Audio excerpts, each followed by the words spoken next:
La grâce, c'est un homme qui quitte le ciel, qui vient sur la terre pour sauver les hommes.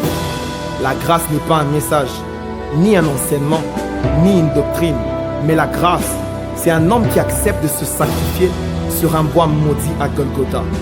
La grâce n'est pas un changement de Dieu, car il est le même hier, aujourd'hui et éternellement. Mais la grâce est une révélation de Dieu, cachée dans les temps anciens, mais révélée à l'homme dans la nouvelle alliance. La grâce est une affaire d'alliance. La grâce, c'est un homme qui quitte le ciel afin de ramener les hommes au ciel. La grâce, c'est l'homme revêtu de l'image du Christ. La grâce, c'est l'homme créé en Christ.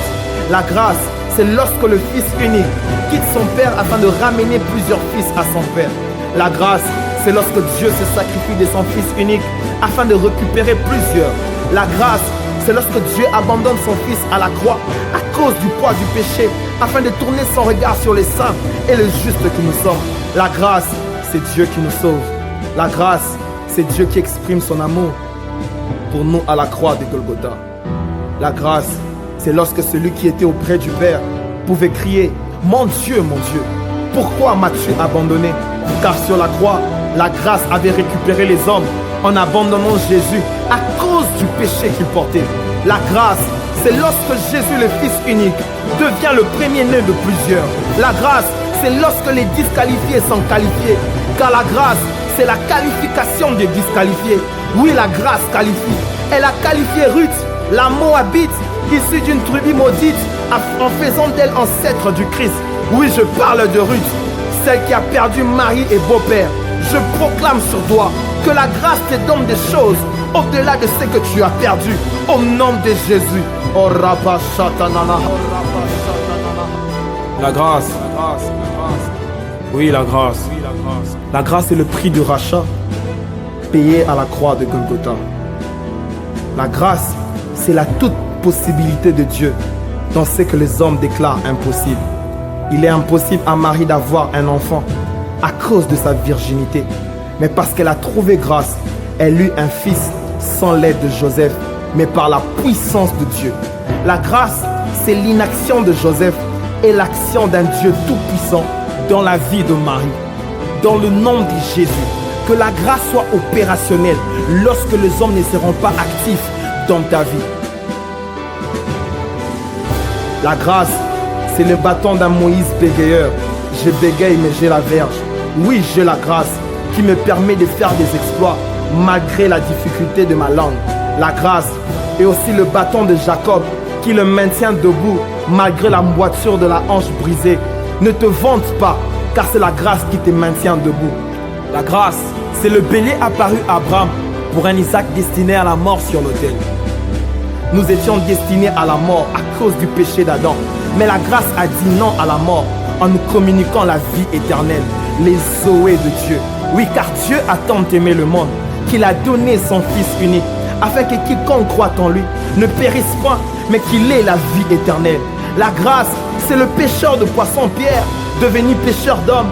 La grâce, c'est la mort du persécuteur Saul et la vie de l'apôtre Paul des nations. Oui, la grâce est la mort de l'homme et la vie de Dieu dans l'homme. Ce n'est plus moi qui vis, mais c'est Christ qui vit en moi. Toute la Bible parle de la grâce. De Genèse à Apocalypse, il ne s'agit que de la grâce. La grâce, c'est le bienfait de Dieu manifesté dans la vie d'Abraham, d'Isaac, de Jacob, jusqu'à Joseph, qui par la grâce reçut accès au palais royal en passant par le puits, la maison de Potiphar et la prison. Que la grâce te donne accès auprès de grands dans le nom de Jésus. La grâce est le sang placé sur les lemteaux qui permit au peuple d'Israël de sortir de l'Égypte. La grâce est le ruban en cramoisi placé à la fenêtre de la maison de Rahab. Oui, la grâce est le sang de Jésus qui coula à Golgotha pour le salut des hommes. La grâce, c'est lorsque Emmanuel, Dieu parmi les hommes, trouve sa demeure dans l'homme et se fait demeure de l'homme. Oui, la grâce, c'est Christ en nous et nous en Christ. Oui, si quelqu'un est en Christ, Il est une nouvelle créature. Les choses anciennes sont passées. Voici toutes choses sont devenues nouvelles. La grâce efface mon passé. La grâce efface ton passé. On ne fera plus mention de ton passé à cause de l'œuvre de la grâce. La grâce a supprimé ton mal. La grâce a supprimé ton passé. La grâce a supprimé ton mal. Lorsque les hommes chercheront ton mal, ils ne trouveront pas ton mal, car la grâce a effacé ton passé dans le nom puissant de Jésus. Oh Rabashita la brasita, Marebobo Shaya. Lorsque Jean a vu la grâce, Jean dit: voici l'agneau de Dieu qui ne couvre pas, car un péché couvert peut refaire surface. Mais voici l'agneau de Dieu qui ôte le péché du monde. La loi couvre le péché, mais la grâce ôte le péché. La loi, c'est Moïse qui va vers Dieu, mais la grâce, c'est Jésus qui vient vers les hommes. La loi a été donnée par Moïse, mais la grâce et la vérité sont venues par Jésus. La loi révèle les efforts de l'homme, mais la grâce manifeste l'effort du Christ. La loi apporte des sacrifices annuels, mais la grâce a pourvu un sacrifice éternel. Sous la loi, Dieu avait un peuple, mais sous la grâce, Dieu forme une famille. Car au-delà de la divinité, la grâce nous révèle la paternité de Dieu. Oui, par la grâce, Dieu est notre Père. Abba Père, qui suis-je sans la grâce? Où irais-je sans la grâce? Que ferais-je sans la grâce? Que le prédicateur prêche la grâce, que l'apôtre pose des fondements solides par la grâce, que le prophète parle de la grâce, que le docteur enseigne la grâce, que le pasteur paie les brebis du Seigneur par la grâce, que l'évangéliste ramène le pécheur à Christ par la grâce, que celui qui enseigne et prêche la grâce le fasse comme dans Hébreux, Galates, Éphésiens, Philippiens, Colossiens, Corinthiens, Romains. La grâce, c'est Dieu qui tend la main aux pécheurs. Oh, quel amour! Nous sommes sauvés par grâce. Oui, sauvés par Christ, car la grâce c'est Christ et Christ c'est la grâce. La grâce a porté nos péchés. Oui, c'est nos souffrances qu'il a portées. C'est de nos douleurs qu'il s'est chargé. Il a été frappé et puni par Dieu. Les châtiments qui nous donnent la paix est tombé sur nous. Nous étions morts par nos offenses, par nos péchés dans lesquels nous marchions autrefois. Oui, lorsque la grâce arrive, elle fait mention du mot autrefois. Autrefois, nous étions dans le monde. Autrefois, nous n'avons pas accès à la présence de Dieu. Mais la grâce a déchiré les rideaux du temple, afin de faire de nous habitants de la présence de Dieu.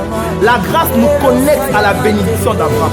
Béni soit Dieu, et Rabashata, le Père de notre Seigneur Jésus, qui nous a bénis dans de toutes sortes de bénédictions dans le lieu céleste en Christ.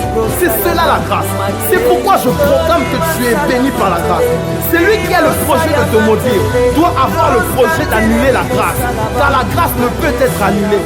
Annuler la grâce, c'est annuler l'œuvre de la croix. Quel est cet homme qui peut annuler l'œuvre de la croix? Je proclame que tu es béni selon la mesure de la grâce manifestée à la croix. Autant que personne ne peut annuler l'œuvre de la croix, autant personne ne peut te maudire à cause de Jésus, notre grâce. Oui, la grâce c'est Jésus. La grâce c'est Jésus. Merci Jésus. La grâce. La grâce.